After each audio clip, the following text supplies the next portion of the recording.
And speaking of Michael Ferry, have you heard of Mountain Ferry? His name's not Fury. Okay, so next up we have one of the most famous George A. Romero movies that has nothing to do with zombies or the crazies or any other movie he Or directed. Bruiser. Oh God. Um, Next up we have Mountain from 1977. A really interesting movie in which this young man who may or may not be mentally ill. He believes himself to be a vampire, and so do his relatives. I think it's, I don't know, uncle or grandfather or something. It's just some crazy old guy. And he does indeed go around occasionally committing, shall we say, murders, crimes upon the lust for women. And this whole thing is, hey, is he, what's going on with him? Is he actually a vampire? And more to the point, can he find a way to survive in the modern world in this like really shitty looking small town? So, Mountain is a movie I've not seen until I watched it a couple of days ago, and it's obviously I've known about it for years. It just like I said for Pale Blood, I'm not a big vampire guy, so even though George A. Romero did it, it's not like a movie I was jumping to see. That said, I thought it was pretty interesting. It had a, I don't know, I guess you could say, you could tell it's one of his earlier movies. It wasn't particularly professional. A lot of the performances weren't necessarily up to par. You did get to see a young Tom Savini, so that was sort of cool. But it's in many ways it feels a lot more like a drama than a horror. But I will say when the horror comes along, the scenes are they're pretty much worth it. So I'm sort of curious because I really don't know. Have you seen this one before? Yeah. Yeah, it's one of those movies that I blind bought on DVD back like 15 years ago, give or take. And I only ever watched it once when I first bought that. So yeah, it's been about that many years since I've actually revisited this one. And I remember the first time I watched it, I had a pretty decent time with it. Now, I don't know if over that course of time, my tastes have changed or something like that, but I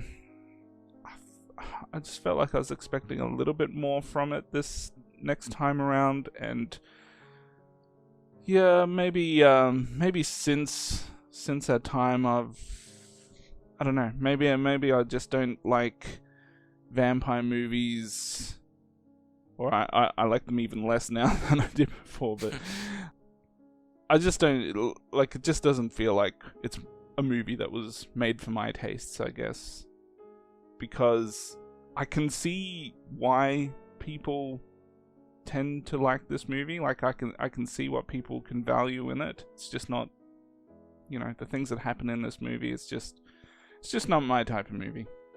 Yeah, and it's interesting. I thought some of it was actually sort of compelling. Like this is sort of awkward. Malden he can speak, but he almost never speaks. So he's just like this quiet kid who's bringing people the groceries. And this one woman takes a liking to him, wants him to do some housework, and she's a middle-aged woman, wants some action because she's Oh lonely. yeah. Indeed. And this sort of element of, hey, can Malden love a woman without going as far as being violent toward her? Where were these women when I was his age? Indeed. So and that subplot actually, I think, ends in a very interesting and to me somewhat surprising way. And there's also a whole nother subplot which wasn't focused on too much, but Martin calling into this radio talk show, and he's being pretty sincere, saying, "Hey, I'm a vampire." And the talk show host, guy is sort of making fun of him. Hey, we got Dracula online. We got the Count, which I thought was funny, but I also sort of appreciated how they wanted him to keep coming on because, hey, he's really popular. People, are asking questions. Hey, how's the Count doing? It's also like a game, but Martin's, he has like no sense of humor, so he's taking it seriously. But I don't know. It's an interesting. I almost would say like time capsule type thing. It just feels 70s, and even though I didn't necessarily love the entirety of the movie, I definitely like a lot of the vibe of it. Yeah.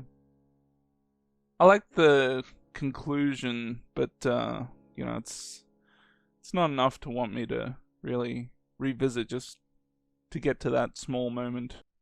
Yeah, and I think the opening's pretty good too, the attack on the train.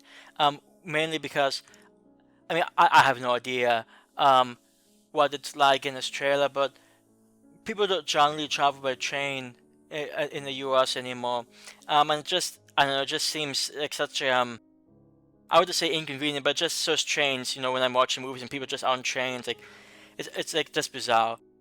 And I also know that subways are popular, but I don't usually count subways as trains, so there you go. And it also looks so crowded too. That scene where he's just trying to, this guy's trying to walk by, and it's like these three Yeah. women. Like that's so crowded. There's no like social distancing there, so that's a That that concern. that'd be a great way to rub up against some breasts. Well, I mean, you have no choice. I mean, like even if Yeah. you don't want to partake in such carnal activities, I mean, what can you do? Because behind him there was like another guy, like some sort of businessman, or Yeah, I can't recall, but there was like three women lined up. He could have like rubbed across 6 titties there just in one go. I know, and that is certainly makes you wish that trains were more popular. And also, I think it's worth mentioning, because I was reading a bit about when this was filmed. And it was filmed in like a small town in Pennsylvania, and the town actually went through like a giant economic crash due to the steel industry in the Midwest just disappearing throughout the 70s and 80s. So I mean, part of the reason why that town looks so low quality, like messed up. I mean, the town actually experienced a lot of economic hardship, so I do think it's interesting and it brings a somewhat authentic vibe to everything. And that was never really the focus in this movie; it's just in the background. But I definitely thought it brought an authentic vibe to it. Yeah. I'll just also add that because it's a '70s movie, there's very little in the way of humor here.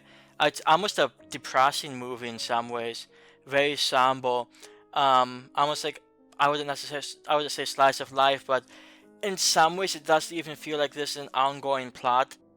So I mean, it's like the one, I forget the actress's name, but the one who lives at the house with Martin. I mean, she just leaves like toward the end of the movie. She says, "Hey, she's going to college," never does, never really comes up again. I'm just another person who's gone.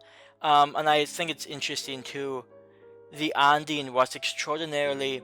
I know to me it felt extraordinarily saddened. I mean, they were leading up to it a little, but it just sort of when it happens, I'm like, oh god, this is actually happening, and then boom, it's done.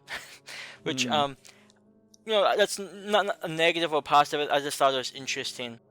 And then one more thing, there's occasionally some flashbacks in this movie that happen to be in black and white. Of like, you could say it's either like flashbacks of his like past life as a vampire, or you could say it's his fantasies. If you lean one way or the other, rather than that he's a vampire or mentally ill. But it's sort of interesting because it gives you sort of an idea of how persecuted he feels. And really, this whole movie has a very strong psychological slant to it. So if you're watching it for that type of perspective, this is certainly a movie that I can imagine would be a good conversation starter. For reals. Indeed. So this isn't a movie I knew that much about before watching, and I was somewhat lukewarm toward it through most of the movie. I did really like the ironically, one of my favorite scenes was probably the playground scene, but then it just turns out to be a joke and it's somewhat disappointing. So it's a movie I can imagine watching again, but it's not necessarily a movie I found myself enjoying. So I don't know, it's one of those complicated movies. I give this one a 6.5, and I would probably round that down to a 6 out of 10, which is a bit below average. It's interesting, but it's not really my cup of tea. Yeah, pretty much the same for me. I'm giving this one a 5 out of 10. And with that said, I don't think the movie's bad. It's, like you said, it's just not my cup of tea either.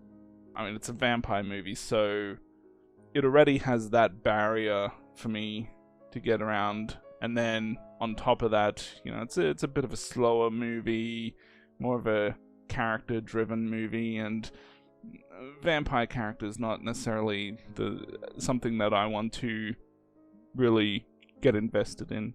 So, yeah, 5 out of 10. I can see why other people might like it. It's not for me.